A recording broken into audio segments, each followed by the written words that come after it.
Melbourne, Hawthorn and Essendon, while Carlton and Footscray played out the season's first draw.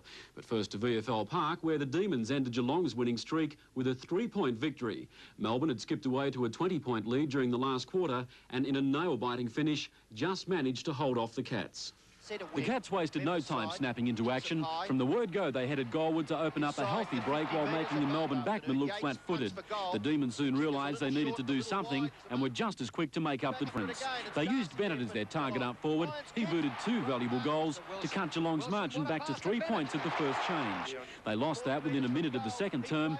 Bennett was proving unstoppable. The quarter produced some tremendous passages of play. The lead changed several times, and it was Gary Ablett who finally broke through to give the Cats a 10-point break at half-time. Geelong appeared to be consolidating their lead thanks to a couple of superb pieces of play from Bruce Lindner. But again, Melbourne fought back. 2 marks and resulting goals from Gary Lyon swung things Melbourne's way, and it was the Demons who opened up an 11-point break going into the final quarter.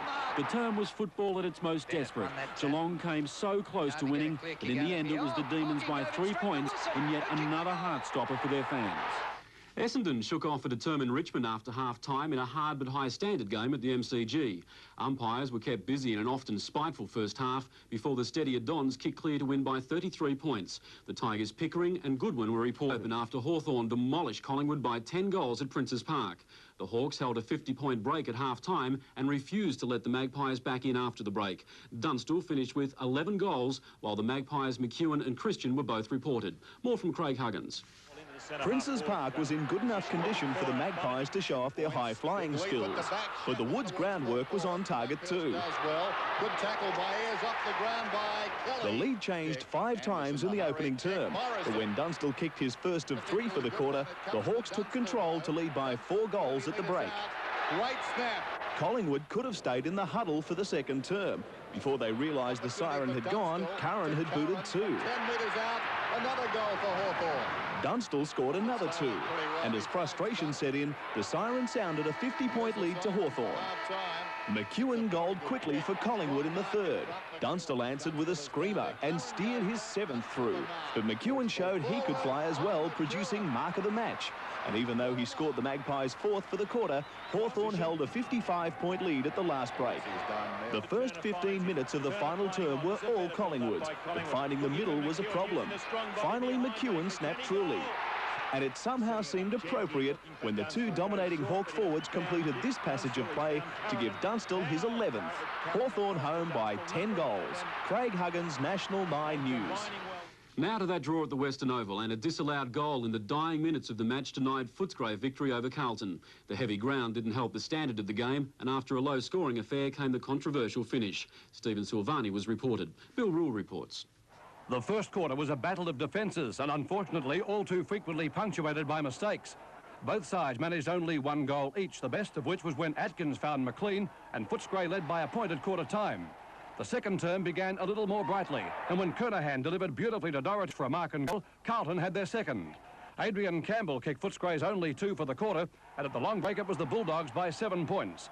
A brilliant mark by Dorotich early in the third term set the pattern for the quarter. Clever play by Millum Hanna put the Blues in front for the first time since early in the second term. When Gleeson threaded one through from 40 metres out, Carlton had a handy 2-goal break at the final change. But within 9 minutes, the Bulldogs had drawn level after 2 marks by O'Keefe, who was a last-minute inclusion, resulted in goals. The Blues again bounced back to a 7-point break when Dorotich gathered, and his long left foot snap just kept on bouncing. Yet again, the Bulldogs drew level, and with only 90 seconds remaining, O'Keefe snapped the goal, but the kick was disallowed. 9 games on end, and the 38,000 who turned up at VFL Park for yesterday's match of the day against Melbourne saw the Cats get the jump yet again. While Lindner fired early, his Melbourne counterpart Darren Bennett chipped in with 2 vital goals. The match between the second and third sides on the VFL ladder was one of the best of the season, and that man, Gary Ablett, was back after suspension. Lindner kicked 6, and at one stage the Cats led by 16 points. Melbourne are the hardest side to shake in close finishes, and Brownlow medal favourite Gary Lyon broke clear to kick 2 goals and push the Demons' lead to 11 points. It was pressure football at its best, and none play better than Melbourne, who went on to win their 7th Heartstopper of the year, this time by 3 points. At the MCG, Richmond and Essendon blitzed the goals in a high-scoring first half. First, Richmond took the lead with 2 quick goals. Then it was Bombers captain Timmy Watson's turn. Terry Danaher slid one through from the angle, and at quarter time, 13 goals had been scored, with the Bombers taking that slight edge. Great play by Essendon big man Simon Madden set the scene for Plain to score. The Tigers showed enormous fight, but final 5 aspirants Essendon were just too strong, and as Billy Duckworth booted 2 goals, the Tigers' hopes waned. It was a battle for the birds at Princes Park, Hawks versus Magpies, and Collingwood showed the early aerial supremacy. The difference between the two sides would ultimately be Hawthorn full forward Jason Dunstall. Right snap. In the first term, he kicked 3, and his side led by 4 goals. Dunstall's third. The Hawthorn attack can come from any quarter. In the second term, it would be Peter Curran who chipped in with 2. Another goal for Hawthorn. By half-time, Dunstall had kicked 5, and the Hawks were fighting for percentage with a 50-point lead. Ron McEwen took the mark of the day for Collingwood, but still, as the teams changed for the final term, the margin was 55 points. Dunstall was the focal point on the Hawks' forward line. He topped off a memorable day by booting his 11th and the 91st for the season in the dying minutes. The Hawks home by 10 goals.